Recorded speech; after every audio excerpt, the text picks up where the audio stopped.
Guys, എല്ലാവർക്കും സുഖമല്ലേ?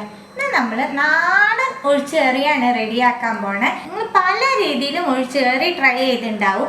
ഇനി ഒഴിച്ചുകറി ഉണ്ടാക്കുമ്പോൾ ഇതുപോലെയും കൂടി ഒന്ന് ട്രൈ ചെയ്ത് നോക്കോട്ടെ.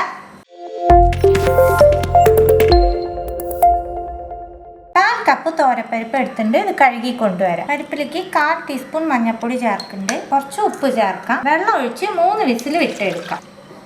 പരിപ്പ് വേവുമ്പോഴേക്ക് നമുക്ക് വെള്ളരിക്ക വേവിച്ചെടുക്കാം. വെള്ളരിക്കയ്ക്ക് പകരം ഇളവന് ഉപയോഗിക്കാം കേട്ടോ. ഈ കൂട്ടാനിന് കഷ്ണം വേവാനുള്ള വെള്ളം ചേർക്കുന്നുണ്ട്. കഷ്ണം വേവിക്കണ കുക്കറിലിട്ട് വേവിക്കണ്ട കേട്ടോ. ഇതുപോലെ പാത്രത്തിൽ വേവിച്ചാൽ മതി. കഷ്ണം പരിപ്പും വേവുമ്പോഴേക്കും നമുക്ക് ഒരു അരപ്പ് അരച്ചെടുക്കാം. 1/4 കപ്പ് ചിരകിയ നാളികേരം ചേർക്കുന്നുണ്ട്. 1/4 കപ്പ് ആവശ്യത്തിന് പുളിയുള്ള തൈര് ചേർത്ത് കൊടുക്കാം. ഫൈനായിട്ട് അരച്ചെടുത്തിട്ട് വരാം. പരിപ്പും വെന്തു, കഷ്ണം വെന്തു, നാളികേരം നമ്മൾ അരച്ചെടുത്തു. ഇനി കൂട്ടാൻ റെഡിയാക്കാം. 1 ടേബിൾ സ്പൂൺ വെളിച്ചെണ്ണ ചേർക്കുന്നുണ്ട്. എണ്ണ ചൂടാവുമ്പോൾ 1/2 ടീസ്പൂൺ കടുക്, 1/4 ടീസ്പൂൺ ഉലുവ, 1/2 ടീസ്പൂൺ ചെറിയ ജീരകം, 1/2 ടീസ്പൂൺ കായപ്പൊടി, 10 ചെറിയ ഉള്ളി മുറിച്ചത്, 2 ചുവന്നമുളക്, കുറച്ച് വേപ്പില, 2 പച്ചമുളക്. ഉള്ളി നല്ല സോഫ്റ്റ് ആക്കി എടുക്കാം.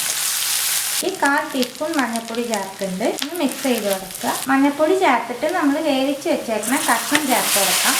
വേവിച്ച് വെച്ചേക്കണ പരിപ്പ് ചേർക്കുന്നുണ്ട്.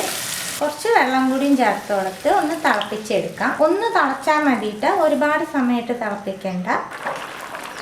പരിപ്പും വെള്ളരിക്കും ചേർത്ത് നല്ലോണം ഒന്ന് തിളച്ചതിന് ശേഷം നമ്മൾ അരച്ച് വെച്ചേക്കണ അരപ്പ് ചേർക്കുന്നുണ്ട് കേട്ടോ. ഫ്ലെയിം സിമ്മിൽ വെച്ച് ചേർത്താൽ മതി. ജാറ് കഴുകി കുറച്ച് വെള്ളം ആഡ് ചെയ്യുന്നുണ്ട്. ഇനി ഒരുപാട് നേരിട്ടൊന്നും തിളയ്ക്കണ്ട. ഒന്ന് തിളച്ച് പൊന്തി വന്നാൽ മതി. നാളികേരം അരച്ചത് ചേർത്ത് ഇതുപോലെ ഒന്ന് പതഞ്ഞ് പൊന്തിയാൽ മാത്രം മതിയിട്ട്. തിളപ്പിക്കേണ്ട ആവശ്യമില്ല. ഫ്ലെയിം ഓഫ് ആക്കുന്നുണ്ട്. അതുപോലെ പരിപ്പിൽ നമ്മൾ ഉപ്പിട്ടിട്ടാണ് വേവിച്ചുണ്ടായത്.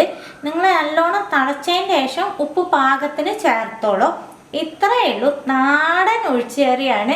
നിങ്ങളെല്ലാവരും ട്രൈ ചെയ്ത് നോക്കണം. ഉറപ്പായി എല്ലാവർക്കും ഇഷ്ടമാവും. ട്രൈ ചെയ്ത് നിങ്ങളുടെ ഫീഡ്ബാക്കൊക്കെ അറിയിക്കുക.